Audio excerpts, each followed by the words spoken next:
Hey guys, my name is Andrea and today I'm going to be showing you how to start your family genealogical research and how to start a basic outline of your family tree.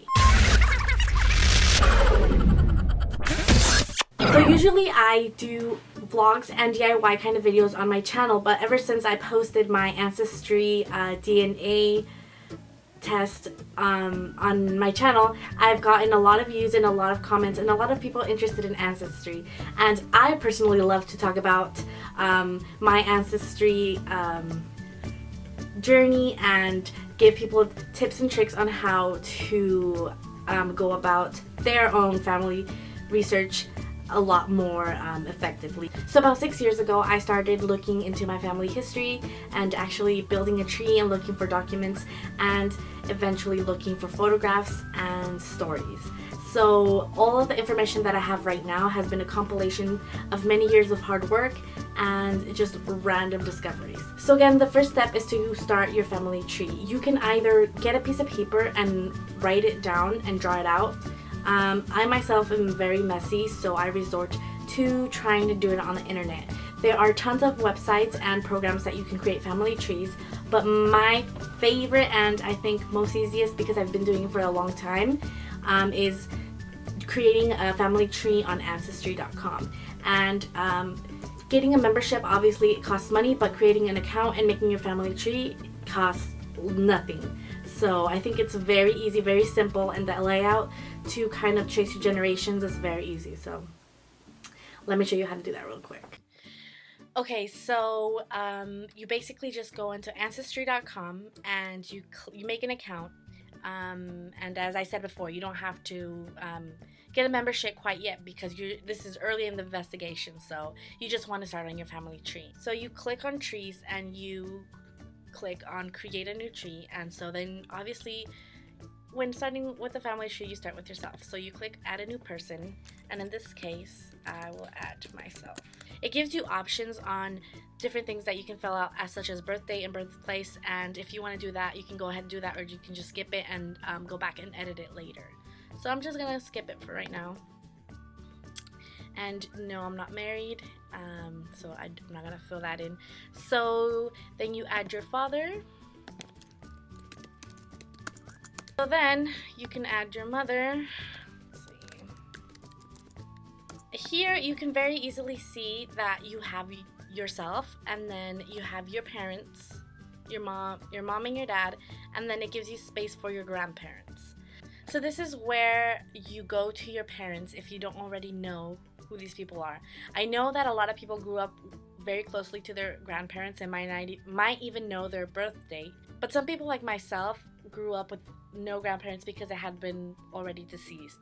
So you just go to your parents and ask them for their names if you don't know their names, and for their birthdays and death dates if they remember. So it's very important to accumulate as much information that your parents can give you. Even hints of a date are important. So I'm going to show you real quick what my tree looks like. So this is me again.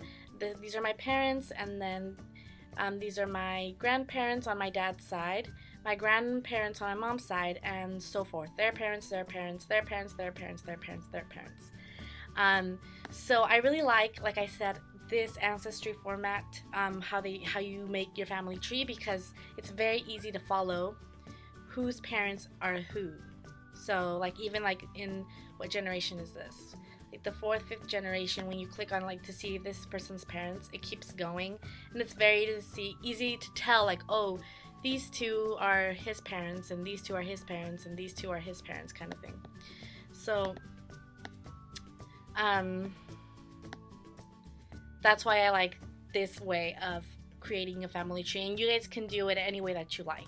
This is just my preferred way, and I just think I really recommend it because it's really easy and you don't have to pay for it. And so let's say you're not as fortunate as I am to have names or even birth dates. Let's say you just have their names but you don't have their birth dates. Then the thing that I advise you to do is to not give up, because there are more options. You can either ask your aunts and uncles, like your parents' siblings, and you will most likely have an aunt or uncle that is a wealth of information.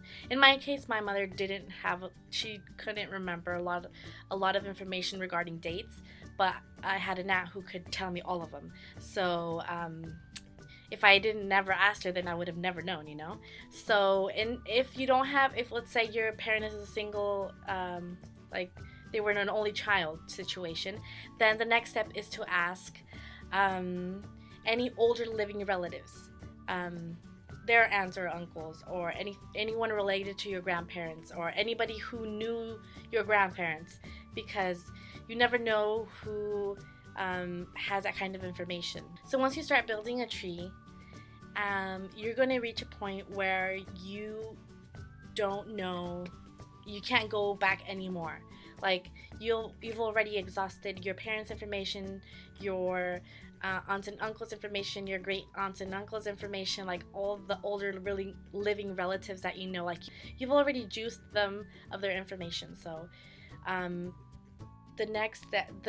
so then at this point you are for the moment done on building your family tree. That's just the first step in creating your family tree, so you have a visual aid of the generations, and you can remember the names of your ancestors. It's not like you're gonna memorize them, but you can just get acquainted with their names, you know. That's what I'm getting to. So at this point, now that you have your family tree, the next step is to start looking for documents so that you can further your investigation on finding new ancestors and putting them into your family tree. So I'm gonna leave that for the next video in this series, and if you guys liked watching this video, subscribe to my channel and leave comments down below if you guys have any questions on how to build your family tree.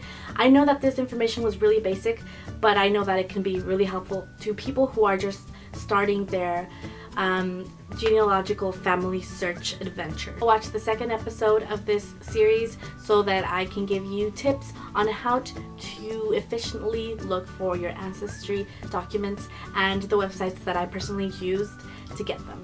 So until next time, you guys, goodbye.